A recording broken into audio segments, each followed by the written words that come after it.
The Democratic Alliance, Economic Freedom Fighters and the Inkatha Freedom Party in Parliament have all raised concerns about the composition of a panel that will consider election reform in the country.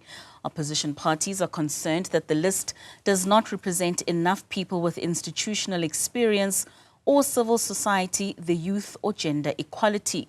Let's take this conversation further now as I'm joined by Lukhona Mnguni, Research Director at the Rivonia Circle. Lukhona, thank you so much for your time and for joining us this evening. What would you highlight as some of the main concerns that have been raised about this electoral reform ministerial panel? Good evening, Katlego, and good evening to your viewers.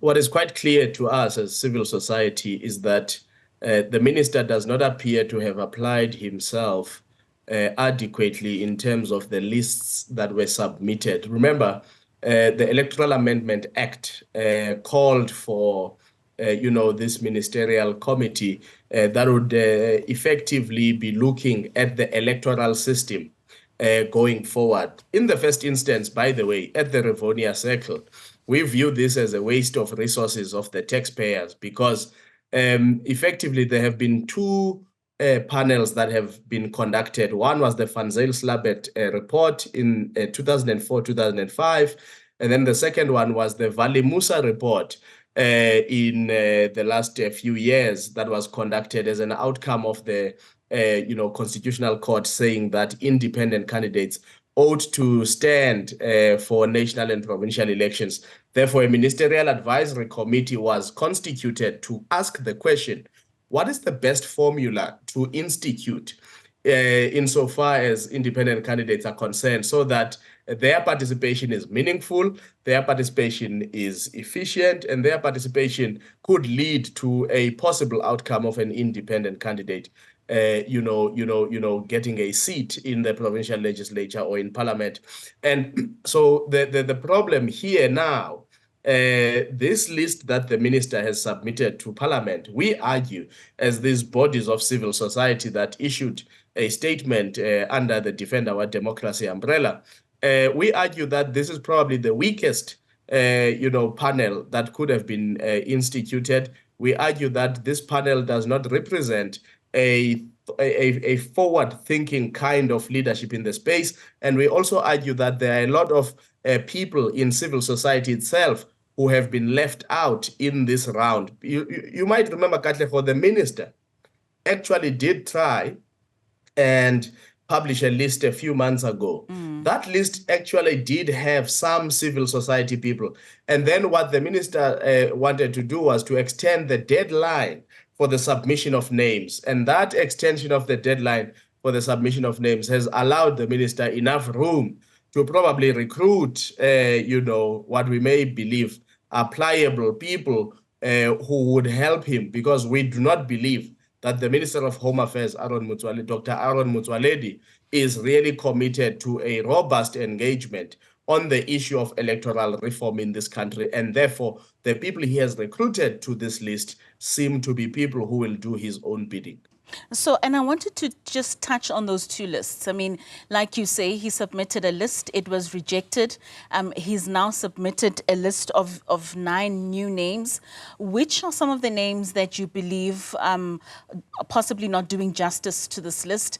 Because I know that the DA and the IFP have fought for the former electoral IEC Commissioner Terry Tsilane to also possibly be on this list.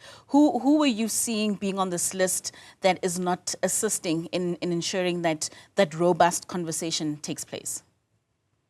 Well, Katlego, in the first instance, our position as civil society is that the people who served in the Ministerial Advisory Committee, which was led by Vali Musa, appointed by the minister after the June 2020 judgment of the Constitutional Court, none of those people should actually be in the new committee, because those people have already expressed themselves, and there are no less than 3 names in the recent list that are put there. Your Mike Sutcliffe, your advocate Phansi Hlakula, and your advocate Norman du Plessis.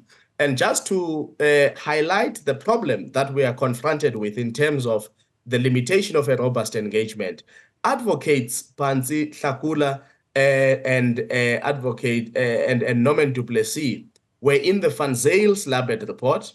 They were also in the Ministerial Advisory Committee of Vali Musa. In both reports, their posture and their voting was against comprehensive electoral reform. So they wanted to sustain the status quo, which is the proportional representation system that we currently have.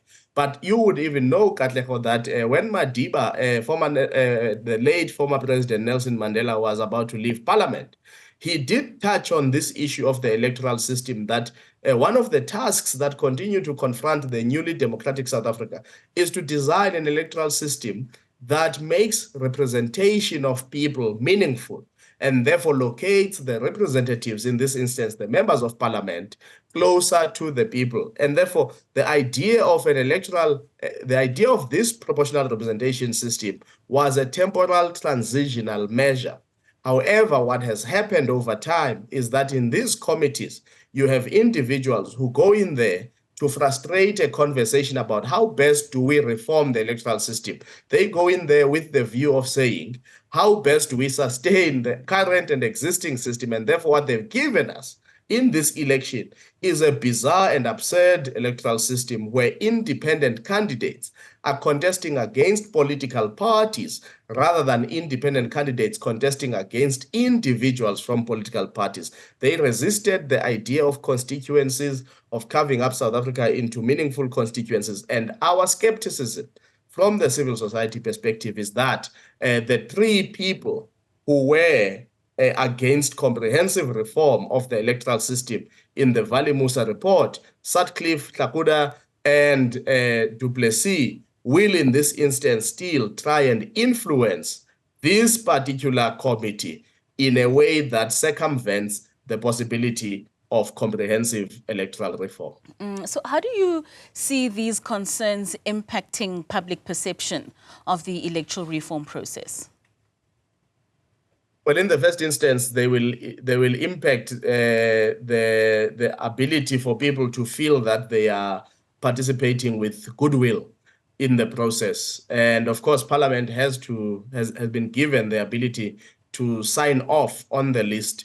And hopefully the noise that is being made by, the political parties is going to help. And it's interesting in your introduction that you mentioned that the likes of the EFF are against this list, and yet the likes of the EFF are the same ones who were against civil society at the time in 2022, when we were making submissions to the Portfolio Committee of Home Affairs and lobbying parliamentarians to vote against this absurd electoral Amendment Act, and they were calling civil society all sorts of names. But we believe we're on the right side of history because we've always raised the alarm to say, evidence and good practice tells us if you are going to have independent candidates in an election, therefore what it means, you must have an element of a constituency-based system that is complemented by a complementary list in terms of a party list that will help you achieve proportional representation. So you've rang that alarm. What steps are now being taken to improve the transparency as well as the accountability of the electoral reform ministerial panel? Well, in the first instance, I think it's important to lobby Parliament as hard as it is possible to pressure the minister to do the right thing.